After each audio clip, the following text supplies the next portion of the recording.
కింద ఇది నా హామీ. తప్పకుండా సూపర్ 6 ఏవైతే చెప్పారో అవి చేసే బాధ్యత నాదని మీ అందరికీ హామీ ఇస్తున్నా. నేను చెప్పాను, ఎంతమంది పిల్లలు ఉంటే అంతమందికి 15,000 రూపాయలు ఇస్తానని చాలా స్పష్టంగా చెప్పాను.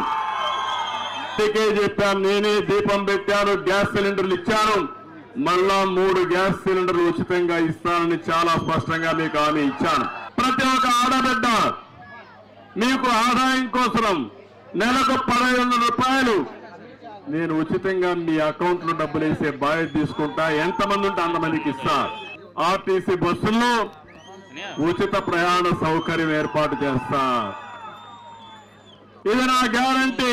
అందుకనే ఉద్యోగం వచ్చే వరకు నెలకు 3,000 రూపాయలు నిరుద్యోగ భృతి ఇస్తా. నేను అప్పుడు ఇచ్చా, దాన్ని తీసేశారు. రైతు బజార్కి వెళ్తే ఒక అన్నా క్యాంటీన్ పెట్టాం. మీరు ఎవరైనా చూసారా? ఎవరైనా భోజనం చేశారా? అందులో చేసిన వాళ్ళు ఒకసారి చేయి పెట్టండి. అప్పుడు అన్నా క్యాంటీన్ పెట్టింది రైతు బజార్కి వెళ్ళాడు అందరూ. 5 రూపాయలు. ఇప్పుడు దానికి తెల్ల పెయింట్ వేశారు. పసుపు రంగు తీసి తెల్ల పెయింట్ అయితే నేను 2 నెలల్లో 3 నెలల్లోనూ పరిశ్రమలు ప్రారంభించడం స్థాపిద్దాం అనుకున్న వాళ్ళు కూడా ఆగి మళ్లీ ఆలోచనలో పడిపోయారు. ఒక ప్రజావేదిక అనేటువంటి ప్రభుత్వ నిధులతో కట్టినటువంటి భవనాన్ని కూల్చివేతతో స్టార్ట్ అయింది ఈ పరిపాలన. 2019లో ఇలా ముఖ్యమంత్రి ప్రమాణ స్వీకారం అవగానే ఫస్ట్ పని ఏం చేశారంటే, ఎవరైనా మంచి పనితో మొదలు పెడతారు, ఏదైనా కట్టడంతో మొదలు పెడతారు, కూల్చడంతో మొదలైనటువంటి ప్రభుత్వం.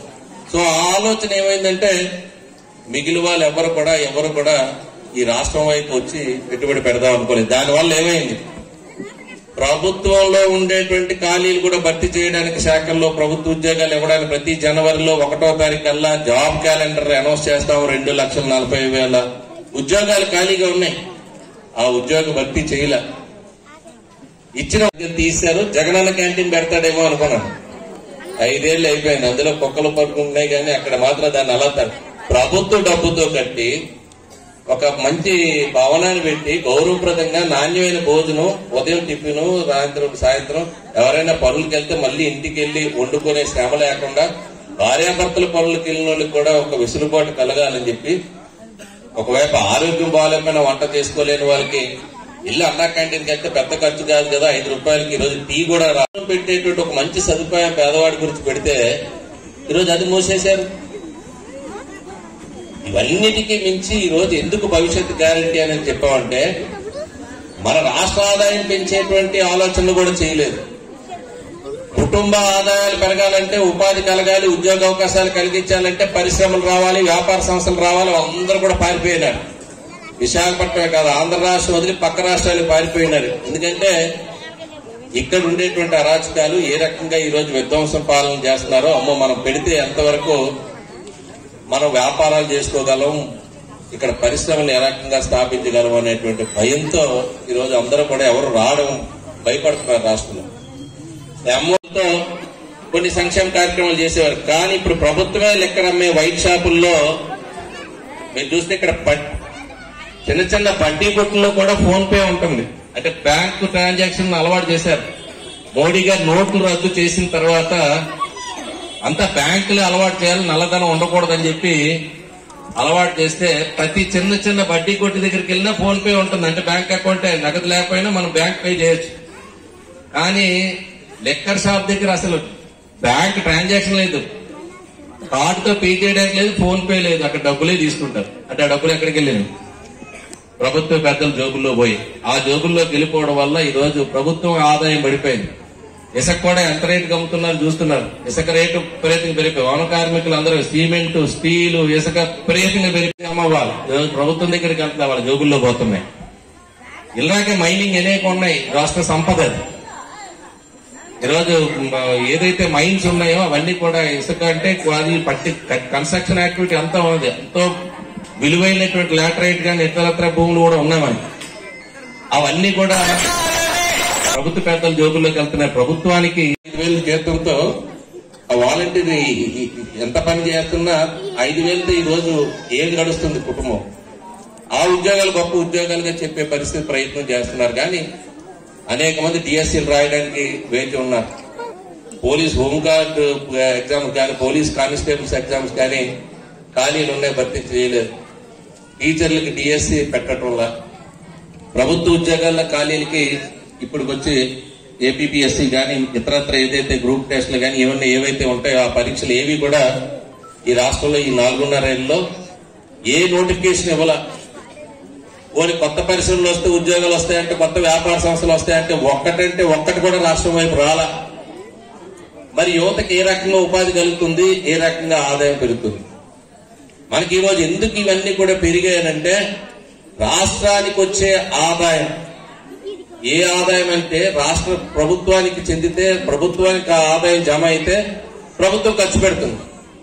వచ్చే ఆదాయాలు ఈ రోజు ఇసుక నుంచి కానీ లేకపోతే లెక్కర్ నుంచి కానీ కూడా చేత కాకపోవడం వల్ల ఈరోజు అప్పులు పాలైపోతుంది. అందుకని భవిష్యత్తుకి ఒక గ్యారంటీ లేనటువంటి పరిస్థితి రాష్ట్రంలో ఉంది.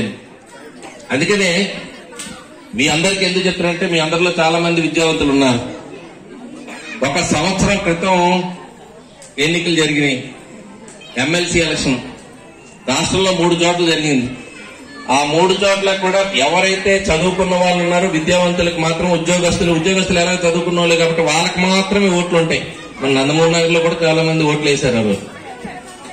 అది కూడా సంవత్సరం మొట్టమొదటిసారి 3 చోట్ల కూడా తెలుగుదేశం పార్టీ ఎమ్మెల్సీ అభ్యర్థులకి చదువుకున్న వాళ్ళందరూ ఉద్యోగస్తులు అందరూ ఓట్లు వేసి గెలిపించారంటే దానికి కారణం భవిష్యత్తు మీద ఒక ఆలోచన వాళ్ళందరికీ తెలుసు. వాళ్ళందరూ చదువుకున్నారంటే రాబోయే కాలం అంతా అప్పులమయం అయిపోతుంది, ఎక్కడికో వెళ్ళిపోయింది అభివృద్ధి. ఇంతకుముందు ఆంధ్రప్రదేశ్ అనగానే అన్నింటిలో అగ్రగామి ఉండేవాళ్ళు. నెంబర్ 1 రాష్ట్రం ఆంధ్ర రాష్ట్రం అంటేనే అక్షరక్రమంలో ఆతో మొదలవుతుంది కాబట్టి దేంట్లోనైనా పోటీ పడేవాళ్ళం. ఒక పరిశ్రమలు రావాలన్నా లేదన్నా పక్క రాష్ట్రాల కంటే మనకు ముందుగా వెళ్ళి అడిగి సాధించుకునేటువంటి ఒక పోటీ తత్వం ఉండేది.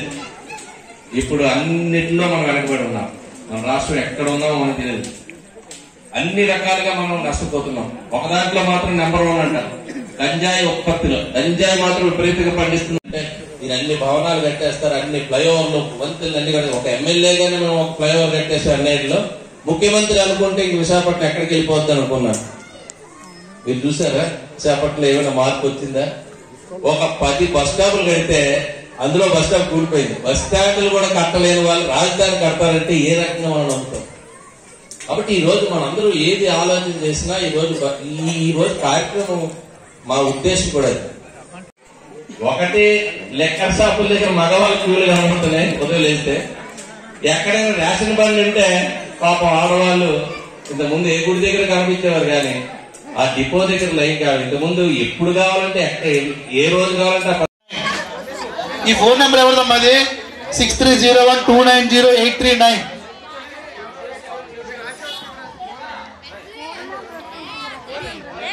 డేటా నేను చెప్పినట్టు ఆల్రెడీ చంద్రబాబు గారి ఆఫీస్ కానీ మా ఆఫీస్ కానీ రావడం, ఆ డేటాకి సంబంధించి మొట్టమొదట మీకు మేలో ఎలక్షన్ జరిగిన